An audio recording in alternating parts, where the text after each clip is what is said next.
প্রেম নিয়ে হাজারো গল্প, কবিতা, উপন্যাস, গান রচিত হয়েছে। বেশিরভাগ রচনাতেই খুব গ্লোরিফাই করা হয়েছে শব্দটাকে। প্রেমকে বানানো হয়েছে স্বর্গীয় বিষয়, যে প্রেম স্বর্গ থেকে এসে জীবনে অমর হয়ে রয়। প্যার কিয়া তো ডরনা কিয়া, প্যার কিয়া তো ডরনা কিয়া, এই টাইপের করে শুনেও আমরা অভ্যস্ত। নারী পুরুষের বিবাহ বর্জিত প্রেমটা এখন খুব মধুর বিষয়। অনেকেই এর নাম দিয়েছে পবিত্র ভালোবাসা, স্বর্গীয় অনুভূতি, মধুর মিলন, শয়তানি আর কারে কয়। ছেলে মেয়ের অবৈধ ভালোবাসা বোঝাতে প্রেম শব্দটা অহরহ ব্যবহৃত হচ্ছে, অথচ এটা ধোঁকাবাজি ছাড়া আর কিছুই নয়। এটার নাম প্রেম নয়, এটাকেও ভালোবাসা কয় না। এর আসল নাম হলো জিনা, হারাম রিলেশনশিপ, বা প্রেমের আসল নাম হলো জিনা, ব্যভিচার। শয়তানের প্ররোচনায় আমরা মনে করে থাকি শুধু ফিজিক্যাল রিলেশনে জড়ালেই বুঝি জিনা হয়। না, ভুল ধারণা। লজ্জাস্থানের ব্যবহার হলো জিনার সর্বোচ্চ পর্যায়। এর বাইরেও জিনার প্রকার রয়েছে।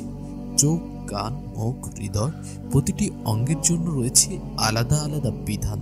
নবী করিম সাল্লাল্লাহু আলাইহি ওয়াসাল্লাম বলেন, দুই চোখের ব্যভিচার হলো হারাম দিকে তাকানো, দু কানের ব্যভিচার হলো অশ্লীল জিনিস শোনা, জিহ্বার ব্যভিচার হলো অশ্লীল কথা বলা, হাতের ব্যভিচার হলো শক্ত করে ধরা, পায়ের ব্যভিচার হলো হেঁটে যাওয়া, হৃদয়ের ব্যভিচার হচ্ছে কামনা, বাসনা আর লজ্জাস্থান তার সত্যায়িত বা মিথ্যা সাব্যস্ত করে।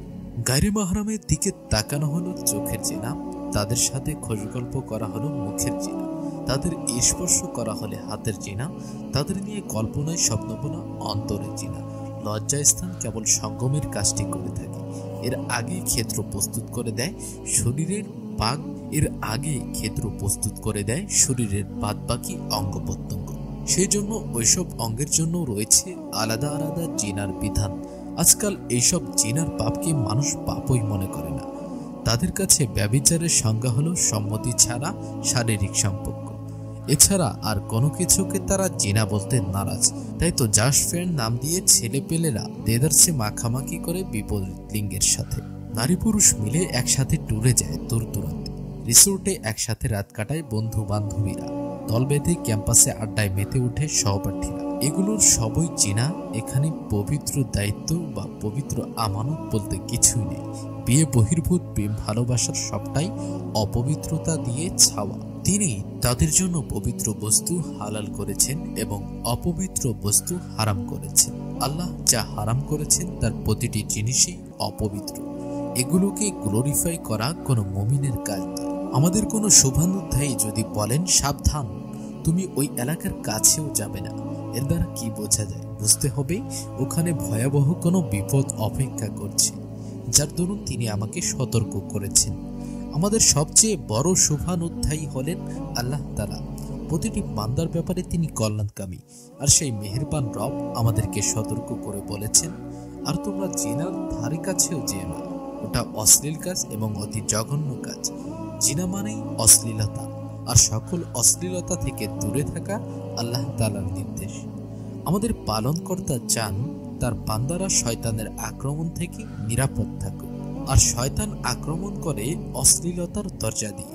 এ কারণে তিনি বলেছেন যে তোমরা জিনা ব্যভিচারের ধারে কাছেও যাবে না। জিনা করা তো দূরের কথা, কাছেও যাওয়া যাবে না, কারণ ধারে কাছে ঘেঁষলেই তোমরা ফিতনায় আক্রান্ত হয়ে পড়বে। কিন্তু আল্লাহর সেই সতর্কবাণী আমরা কানে তুলিনি। নিজেদেরকে মডার্ন প্রমাণ করার জন্য জিনাকে আমরা এতটাই সহজলভ্য করেছি যে এখন এটাকে গুনাহই মনে হয় না। এটা হয়ে গেছে যুব সমাজের স্বাভাবিক কালচার, তরুণ তরুণীদের স্বাভাবিক ট্রেন্ড। কে কয়টা প্রেম করবে সেটার টার্গেট নিয়েই মানুষ শিক্ষা প্রতিষ্ঠান ভর্তি হয়। সমাজও এগুলো দেখে দেখে অভ্যস্ত হয়ে গেছে।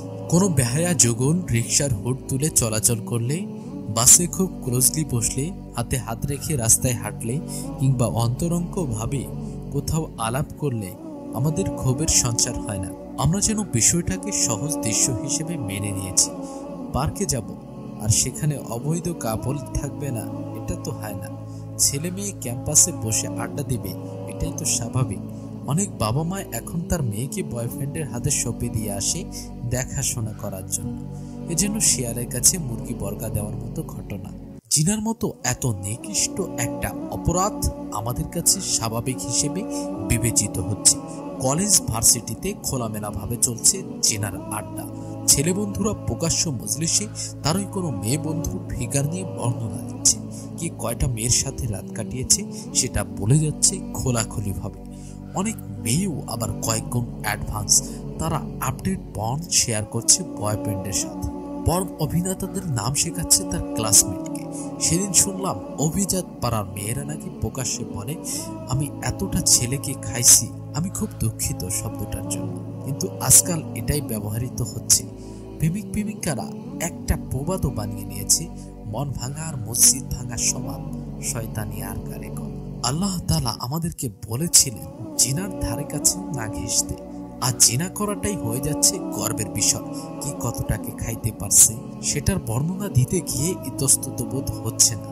এটা যেন শামসুর রহমানের কবিতার মতো, কি কি সহজ হয়ে গেল বলা, কাঁপলো না গলা, এতটুকু বুক চিরে বেরিয়ে এলো দীর্ঘশ্বাস। অনেক মোটিভেশনাল স্পিকাররা বলে থাকে প্রাপ্তবয়স্করা সব ব্যাপারে স্বাধীন, তারা যদি একসাথে থাকার সিদ্ধান্ত নেয় তবে কার পাবে কি সম্মতি, কনসেন্ট থাকলে প্রেম, ভালোবাসায় এমনকি ফিজিক্যাল রিলেশন বৈধ। এতে সমাজের আপত্তি করার কিছু নেই। জিনা বেবিচারকে নরমাল করে দিচ্ছে এসব তথাকথিত সেলিব্রিটিরা। পশ্চিমারা আমাদেরকে কনসেন্ট নামের একটা জঘন্য শব্দ শিখিয়েছে। কনসেন্ট বলতে বোঝায় সম্মতি। তাদের ভাষ্য মতে শারীরিক সম্পর্কের ক্ষেত্রে ছেলে মেয়ে উভয়ের যদি সম্মতি থাকে তাহলে সেটা বৈধ। তাদের কথাগুলো শুনতে খুবই মধুর লাগে, কিন্তু আফসোসের বিষয় হলো এগুলো শয়তানের শেখানো কুযুক্তি মাত্র। সত্যের মধ্যে এর কানাকড়ি সম্পর্ক নেই। সম্মতি থাকলে জিনা ব্যভিচার হালাল হয়ে যায় না। কোনো হারামকে হালাল সাব্যস্ত করার ক্ষমতা মানুষ নেই। হালাল ও হারাম আল্লাহ কর্তৃক নির্ধারিত বিধান, এই অধিকার কোনো মাখলুককে দেওয়া হয়নি। যেসব সেলিব্রিটিরা প্রেম ও যৌনতাকে সম্মতি থাকলে ভালো বলে, তারা আসলে মিথ্যাবাদী। বলো, আল্লাহ কি তোমাদেরকে এর অনুমতি দিয়েছেন, নাকি তোমরা আল্লাহর প্রতি মিথ্যা আরোপ করছো? অনুমতি থাক বা না থাক, বিয়ে ছাড়া একজন নারী পুরুষ কখনোই কাছাকাছি আসতে পারবে না। আল্লাহ তাআলা বিয়ে বহির্ভূত সম্পর্ককে চিরকালের জন্য হারাম করে দিয়েছেন। কোনো মায়ের বেটার ক্ষমতা নেই একে বৈধ বলে সাব্যস্ত করা। এখানে কোনো যুক্তিতর্কের অবকাশ নেই। আল্লাহর কসম, হারামের পক্ষে পশ্চিমাদের হাজারটা থিওরি, মোটিভেশনাল স্পিকারদের হাজারটা যুক্তি, কোনোটাই বিন্দু পরিমাণ মূল্য নেই। বিয়ে বহির্ভূত প্রেম মানেই অশ্লীলতা। এতে শতবার সম্মতি থাকলেও সেটা অপবিত্র, হারাম। বলো, নিশ্চয়ই আমার প্রতিপালক হারাম করেছেন প্রকাশ্য ও গোপন অশ্লীলতা এবং সর্বপ্রকার গুনাহ। বেগানা নারীর সাথে প্রেম করা খুবই গর্হিত কাজ। সেটাকে আমরা ভালো মনে করা তো আরো জঘন্য অপরাধ। কোনো ব্যক্তি যদি অকাট্য কোনো হারাম বিধানকে হালাল মনে করে, তাহলে তার ঈমান নষ্ট হয়ে যাবে। পবিত্র কুরআনে এই শ্রেণীর লোকদেরকে শায়েস্তা করার কথা বলা হয়েছে। আহলে কিতাবদের মধ্যে যারা আল্লাহ ও পরকালের প্রতি ঈমান আনে না, আর আল্লাহ ও তার রাসূল যা হারাম করেছেন তা হারাম বলে গণ্য করে না এবং সত্য দ্বীনের অনুসরণ করে না, তাদের সঙ্গে যুদ্ধ করো, যে পর্যন্ত না তারা নত হয়ে নিজ হাতে জিজিয়া দেয়। মুমিনদের জন্য হালাল হলো আল্লাহ কর্তৃক নির্ধারিত সীমারেখা, এর বাইরে পা ফেলা নিষিদ্ধ। অথচ ওরা আমাদেরকে শেখাচ্ছে চমকে চলেছে একা পথে, সঙ্গী হলে দোষ কি তাতে? একটা বেগানা নারী পিছু নিলে কোনো দোষ নেই। এ কেমন সাংঘাতিক কথা! এভাবেই হারামকে নরমালাইজ করার হচ্ছে যুগে যুগে। অথচ ইসলামের বিধান সব যুগেই অপরিবর্তনশীল। পশ্চিমা বয়ানের মাধ্যমে জিনা ব্যভিচার কখনোই পবিত্র হয়ে যাবে না। বিয়ে বহির্ভূত প্রেম চিরদিনই হারামই থেকে যাবে। ফ্রি মিক্সিং কিয়ামত পর্যন্ত নিষিদ্ধ থাকবে, সেটা গ্রুপ স্টাডির নামে হোক, জাস্ট ফ্রেন্ডের নামে হোক, কিংবা নিজেদের বানানো তথাকথিত ভাই বোন সম্পর্কের মাধ্যমে হোক। এগুলো সবই ঘৃণিত কাজ। এরপরেও যেসব লোকেরা কনসেন্টের দোহাই দিয়ে মুসলিম সমাজে অশ্লীলতার প্রচার ঘটাবে, তাদের শাস্তি হবে বড্ড মারাত্মক। যারা পছন্দ করে যে ইমানদারদের মধ্যে ব্যভিচার প্রসার লাভ করুক, তাদের জন্য ইহকাল ও পরকালে রয়েছে যন্ত্রণাদায়ক শাস্তি। ভ্যালেন্টাইন ডে, ভ্যালেন্টাইন্স কে কবে এই দিবস চালু করেছিল তা কেউ জানে না। খোদ পশ্চিমা বিশ্ব এটা নিয়ে পেরেশান। কোথেকে এলো এই জঞ্জাল? কে বানালো সেন্ট ভ্যালেন্টাইনকে নিয়ে এত রোমান্টিক গল্প? গবেষকরাও খুঁজে পাচ্ছে না সদুত্তর। দ্য নিউ ইয়র্ক টাইম পত্রিকায় ভ্যালেন্টাইন ডে নিয়ে একটি একটি আর্টিকেল প্রকাশিত হয়, সেখান থেকে কিছু কথা আপনাদের সামনে শেয়ার করছি। ক্যানসাস বিশ্ববিদ্যালয়ের প্রফেসর জ্যাকবি ওরুস এই দিবসটি নিয়ে বিস্তর গবেষণা করেছেন। 1981 সালে Steve Valentine saucer and spring in February আর্টিকেলে তিনি বলেন, 14 শতকের কবি জাফরি চাউসার সর্বপ্রথম সেন্ট ভ্যালেন্টাইনকে নিয়ে লেখালেখি করেন। তার আগে ইউরোপের কেউই এই ধারণার সাথে পরিচিত ছিল না। এই যাজককে কেন্দ্র করে প্রচলিত রোমান্টিক গাল গল্পের কোনো ঐতিহাসিক ভিত্তি নেই। সেন্ট ভ্যালেন্টাইনের সাথে 14 ফেব্রুয়ারিরও কোনো সম্পর্ক নেই। তাহলে এই গল্প কেন বানানো হলো, সেটার উত্তর দিয়েছেন প্রফেসর ওরুচ। ইউরোপীয়দের মনে হয়েছিল ভ্যালেন্টাইন নামটি বেশ ভালো শোনায়, একটা ধর্মীয় ফ্লেভার আছে এর মধ্যে। ফেব্রুয়ারির মাঝামাঝি সময়ে অন্যান্য যেসব সেন্ট ডে পালন করা হতো সেগুলো ততটা রোমান্টিক ছিল না, যেমন সেন্ট স্কলাস্টিকা, সেন্ট অষ্টাবার্থা, সেন্ট ইউলেলিয়া ইত্যাদি। তাই নিজেদের অশ্লীল কার্যকলাপকে ধর্মীয় মরকে নর্মালাইজ করার জন্য এই দিবসটি চালু করা হয়। এর পেছনে যুক্ত করা হয় প্রণয়ের নানান উপাখ্যান, কিন্তু এগুলো শতভাগ বানোয়াট কাহিনী দিয়ে ভরপুর, অনেকটা আমাদের দেশে প্রচলিত ইউসুফ জুলেখার মিথ্যা কাহিনীর মতো। প্রেমকে ধর্মীয় রূপে বৈধতা দেওয়ার জন্যই মূলত এইসব গল্পের অবতারণা করা হয়। ঠিক একই কাজ করেছে ইউরোপীয়রা। 2011 সালে দেওয়া এক সাক্ষাৎকারে প্রফেসর অরুস আফসোস করে বলেছিলেন, আমার গবেষণা কোনো পার্থক্যই তৈরি করেনি। প্রতি বছর ভ্যালেন্টাইন ডেকে কেন্দ্র করে যেসব লেখা প্রকাশিত হয় তাতে একই মিথ্যার পুনরাবৃত্তি ঘটতে থাকে। দলিল থাক বা না থাক তাতে কি আসে যায়, নষ্টামি করার সুযোগ তো পাওয়া যাচ্ছে, এটাই বা কম কিসে। গবেষকদের কথা শুনলে তো আর মজমাস্তি করা যাবে না, তাই নাপাক প্রেমকে সেলিব্রেট করতে মিথ্যা জানানো এই দিনটিকেই পালন করে থাকে কাপড়রা। বাংলাদেশে কোথেকে এলো এই আবর্জনা? সাংবাদিক শফিক রেহমান দিবসটি বাংলা মুলুকে আমদানি করেন। 1986 থেকে 1992 সাল পর্যন্ত এই ভদ্রলোক ছিলেন লন্ডনে। দেশে ফিরে 1993 সালে এই জিনা দিবসটি তিনি পালন শুরু করেন। বিলাতে দিবসটি সেন্ট ভ্যালেন্টাইন ডে নামে প্রচলিত থাকলে আমাদের দেশে তা প্রচার শুরু করা হয় শুধু ভ্যালেন্টাইন ডে নামে। পরবর্তী সময়ে এর নাম বদলে রাখা হয় ভালোবাসা দিবস, অথচ সবাই জানে এটি মোটেও ভ্যালেন্টাইন ডে এর সঠিক তর্জমা নয়। ব্যাপারটি ছিল সম্পূর্ণ উদ্দেশ্য প্রণোদিত। জিনার কালচারকে সহজলভ্য করতে এই ছলচাতুরির আশ্রয় নেওয়া হয়। শফিক রেহমান বিবিসিকে দেওয়া এক সাক্ষাৎকারে নিজে বলেছেন, আমি বহু বছর লন্ডনে থাকার সুবাদে জানতাম এখানে কিভাবে ভ্যালেন্টাইন ডে উদযাপিত হয়, কিন্তু বাংলাদেশে আমি এই নামের পরিবর্তে ভালোবাসা দিবস দিয়েছিলাম ইচ্ছে করে। ভ্যালেন্টাইন্স ডে বললে অনেকে বলবে এটা খ্রিস্টানদের ব্যাপার, বলবে আমি এটা ধর্মীয় দিকে টেনে নিয়ে এলাম। যে দিবসটির কোনো অস্তিত্ব পশ্চিমা গবেষকরা খুঁজে পাননি সেটাকেই ঘটা করে পালন করছে পাঙ্গু প্রগতিশীলরা। বাহ, বহুত জিনার কালচারকে সহজলভ্য করার জন্য এখন ভ্যালেন্টাইন্স ফিলোসফি দাঁড় করানো হচ্ছে, সামাজিকভাবে পালন করা হচ্ছে এই দিবসটি। এর সাথে জুড়ে দেওয়া হয়েছে পহেলা ফাল্গুনকেও। একটা বাংলিশ ফ্লেভার দেওয়ার জন্য মূলত এই চক্রান্ত। বছরের এই দিনটিকে অনেক প্রেমিকারা নিজেকে সঁপে দিচ্ছে প্রেমিকের বেদিতে। বাসন্তী রঙের শাড়ি পরে রিকশার হুড উঠিয়ে শুরু করেছে ডিনার কার্যক্রম। হোটেলে বুকিং দিয়ে রাত কাটানোর খবর তো আছেই, আর বছর ঘুরলে রাস্তায় রাস্তায় পাওয়া যাচ্ছে নবজাতক শিশু। শয়তান বেশ ভালোই মেহনত করেছে। শফিক রেহমান তাই অবাক হয়ে বলেছিলেন, এতটা যে হবে ভাবিনি। জিনার শাস্তি একটা হাদিস বলি, আশা করি এতে টনক নড়বে। হাদিসটি বর্ণনা করেছেন সাওবান রাদিয়াল্লাহু আনহু। নবী করিম সাল্লাল্লাহু আলাইহি ওয়াসাল্লাম একদিন বললেন, আমি আমার উম্মতের কতক দল সম্পর্কে অবশ্যই জানি যারা কিয়ামতের দিন তিহামার শুভ্র পর্বতমালার সমতুল্য নেক আমল নিয়ে হাজির হবে, কিন্তু মহামহিম আল্লাহ সেগুলোকে বিক্ষিপ্ত ধূলিকণায় পরিণত করে দেবেন। সাবান রাদিয়াল্লাহু আনহু তখন জিজ্ঞাসা করলেন, ইয়া রাসূলুল্লাহ, তাদের পরিচয় স্পষ্টভাবে আমাদের জানিয়ে দিন, যাতে অজ্ঞাতসারেও আমরা তাদের অন্তর্ভুক্ত না হই।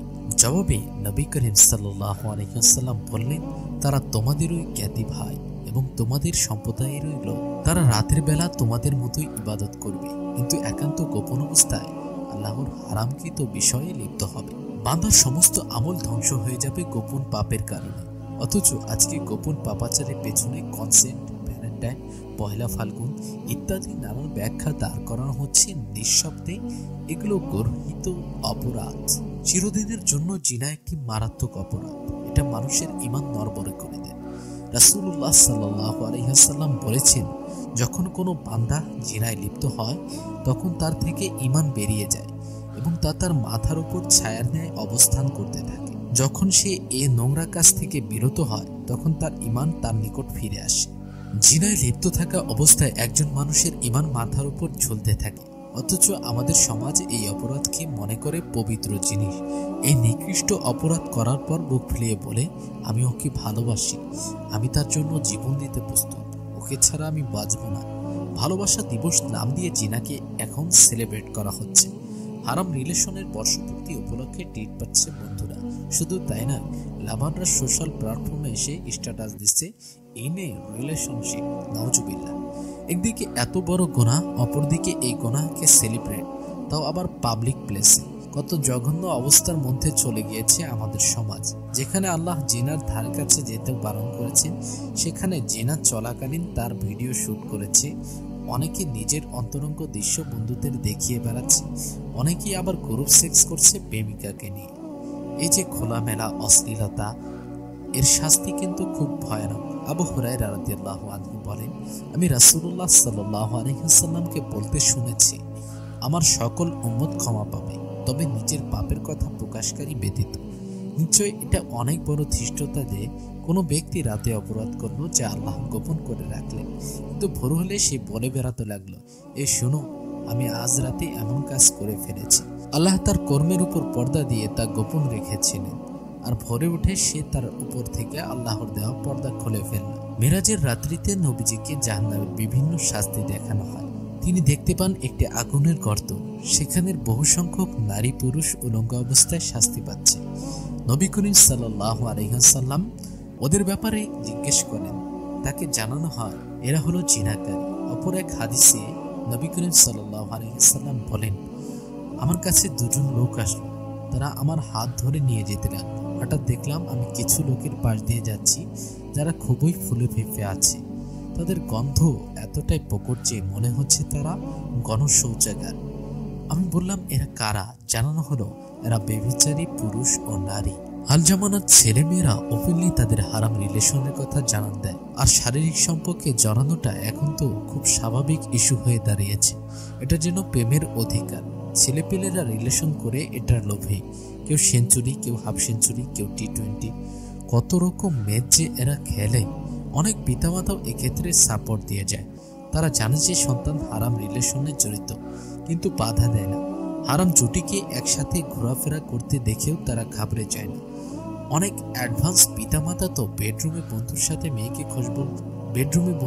মেয়েকে খোশগল্প করতে দেখেও ভুরু কুঁচকায় না, বরং সাধুবাদ জানায়।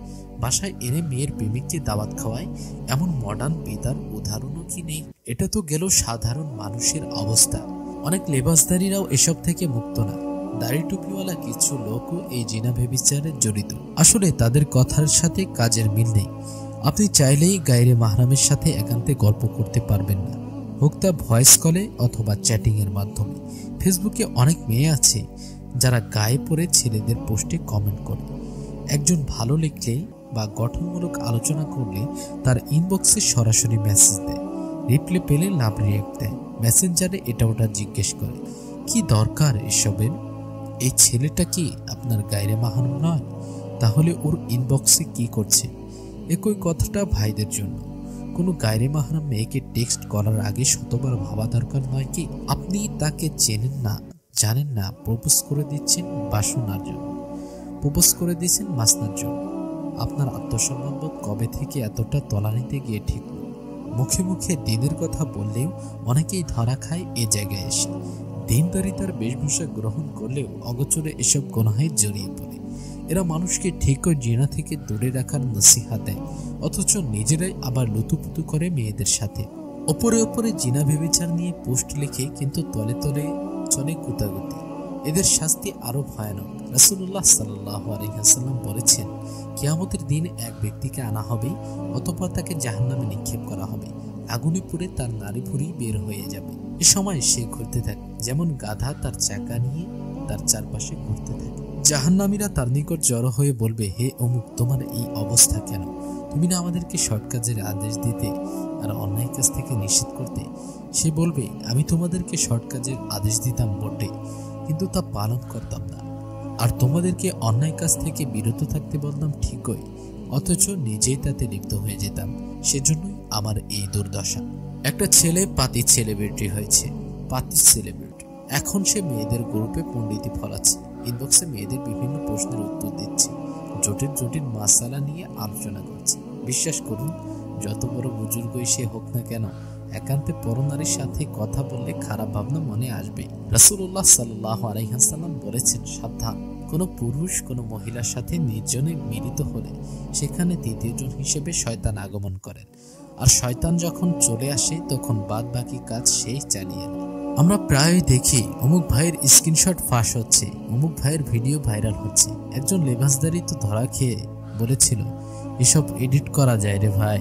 হয়তো তাদের কথা শুরু হয়েছিল কোনো ভালো টপিক দিয়ে, ভাইয়া আর আপু ছাড়া কেউ কাউকে ডাকতই না, কিন্তু শেষটায় এসে তারা বলেছে, বাবু খাইছো, বাবু নামাজ পড়ছো, কথা দাও বাবু তুমি পর্দা করবা। আল্লাহ তাআলা এমনি এমনি জিনার কাছে ঘেঁষতে বারণ করেননি। তিনি জানেন কাছে গেলে আমরা সহ্য করতে পারবো না। আগুনের কাছে গিয়ে মম যেমন স্থির থাকতে পারে না, তেমনি জিনের কাছাকাছি হলে আমরাও নিজেকে সংবরণ করতে পারবো না। কারণ নারীদেরকে বানানোই হয়েছে আকর্ষণীয় রূপ দিয়ে। আমাদের ফিতরাত তাদের দিকে এমনিতেই আকর্ষিত হয়। এটা আমরা অস্বীকার করব কোন যুক্তিতে? মানুষের জন্য নারী, সন্তান, সোনা রূপার স্তূপ, সেরা ঘোড়া, গবাদি পশু ও কৃষিক্ষেত্রের প্রতি আসক্তিকে বড় সুসজ্জিত ও সুশোভিত করা হয়েছে। ফিতরাতের এই চাওয়াকে আমরা অস্বীকার করতে পারবো না। নারী পুরুষ একান্তে মিলিত হলেই এই খায়েশাতের কাছে নির্ঘাত তারা পরাজিত হবে। তাই অন্তরাল বা পর্দা ছাড়া গায়রে মাহরামের সাথে যোগাযোগ রাখা খুবই বিপজ্জনক। একদিন না একদিন জিনার দিকে শয়তান টেনে নিয়ে যাবেই, সেটা হোক কথার জিনা, চোখের জিনা বা লজ্জা স্থানের জিনা। যেহেতু শুরুই হয়েছে হারাম যোগাযোগের মাধ্যমে, তাই শয়তান একটা স্পেস অলরেডি পেয়ে গেছে। এখন সে খুব সহজেই বান্দাকে কাবু করে ফেলতে পারবে। এই জন্যই রাসূলুল্লাহ সাল্লাল্লাহু আলাইহি ওয়াসাল্লাম বলেছেন, নিশ্চয়ই আমি তোমাদের উপর যে ব্যাপারে বেশি ভয় করি তা হচ্ছে জিনা ও গোপন প্রবৃত্তি। কিন্তু আমরা এই ব্যাপারে অনেক বেখেয়াল। রাসূলুল্লাহ সাল্লাল্লাহু আলাইহি ওয়াসাল্লাম মেয়েদের দিকে তাকাতেও নিষেধ করেছেন, অথচ যুবকরা সেই নজর দিয়েই ঠিক করছে এই বছর কে কাকে খাবে। এটা কি কোনো মুমিনের চরিত্র হতে পারে? কিভাবে সে ঈমান বিধ্বংসী জিনাকে নিজের টার্গেট হিসেবে সেট আপ করছে, কিভাবে সে আল্লাহদ্রোহীদের মতন গুনাহকে প্রকাশ্যে সেলিব্রেট করছে।